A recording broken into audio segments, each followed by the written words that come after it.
Brigadier Siddique Salik.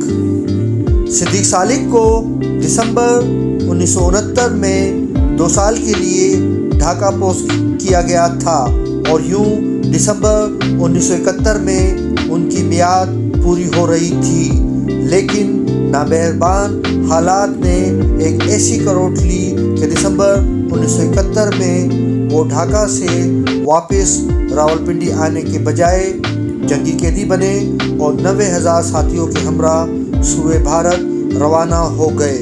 शेर व अदब से गहरी दिलचस्पी और ख़ुद एक साहिब कलम होने के नाते वो कलकत्ता के फोर्ट विलियम कॉलेज के बारे में बहुत कुछ जानते थे, लेकिन इन्होंने कभी ये ना सोचा था कि एक दिन इसी फोर्ट विलियम कॉलेज की एक बैरिक उनका ज़िंदा बनेगी। हर पाकिस्तानी जंगी कैदी की तरह सिद्दीक सालिक के लिए भी ये दिन सब्र आज़मा थे। सदियों सालों की तरह सुस्त रवि से गुज़रते दिन उसे कैद तन्हाई से भी वास्ता पड़ा। कैदी खाने भी तब्दील होते रहे और हसास सिद्दीक सालिक अपनी बेचारगी बेकम और पाकिस्तान की शिकस्त पर ज़्यादा कुड़ता रहा, जलता रहा। उसके बीवी बच्चे लंगड़ियाल में रह रहे थे। बूढ़ी वालदा आलम बीबी बेटे के फराक में घुली जा रही थी। इन्हें किसी तरह चैन ना आता था। रातों को उठ कर तारों भरे आसमां को घूरने लगती।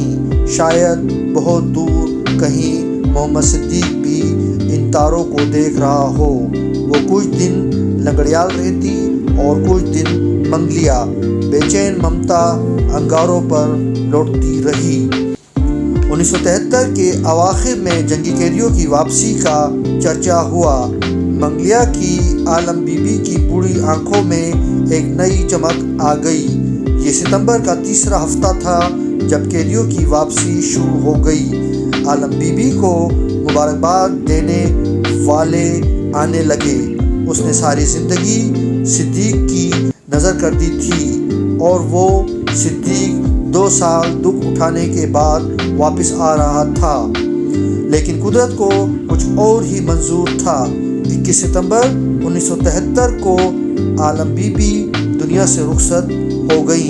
तकरीबन 25 दिन बाद 16 अक्टूबर 1973 को सिद्दीक सालिक वापस आए तो आलम बीबी मनो मिट्टी तले हमेशा की नींद सो रही थी। सिद्दीक सालिक ने एक मैगज़ीन को इंटरव्यू देते हुए कहा, मैं 2 साल भारत की कैद में रहा, जिस्मानी और रूहानी अज़ियतें बर्दाश्त करता रहा, लेकिन तसव्वुर में माँ का शफीक चेहरा ही मुझे बाज़म रखता रहा। वही एक रोशन किरण थी जो मेरी तारीक कोठरी में मुझे दिलासे देती रहती थी। जब मैं रिहा होकर आया तो मेरा इस्तकबाल करने के लिए दोस्त, अहबाब, बीवी, बच्चे सभी मौजूद थे, लेकिन वो शफीक मुस्कुराहटों वाला चेहरा ना था। मैं हजूम में अपनी माँ का चेहरा तलाश करता रहा, लेकिन वो तो कहीं दूर आसमानों में गुम हो चुका था। अफसोस कि मेरी रिहाइश से चंद रोज़ पहले वो वफ़ात पा चुकी थी। शायद वो मेरी बेसरो सामानी, बिगड़ी हुई सेहत और मेरे महीनों के बेधुले मेले लिबास पर POW की नुमाया मोहर देखना नहीं चाहती थी। उनका वफ़ात पाना मेरे लिए वालिद की वफ़ात पाने से भी बड़ा अलमिया था, इसलिए कि जब वालिद गए तो मैं 3 साला नासमझ बच्चा था। इसके बाद माँ ही मेरी ज़िंदगी का महवर थी। वही माँ, वही बाप, वही सरपरस्त। उसकी एक ज़ात में मेरी ज़िंदगी का सारा हुस्न समट आया था।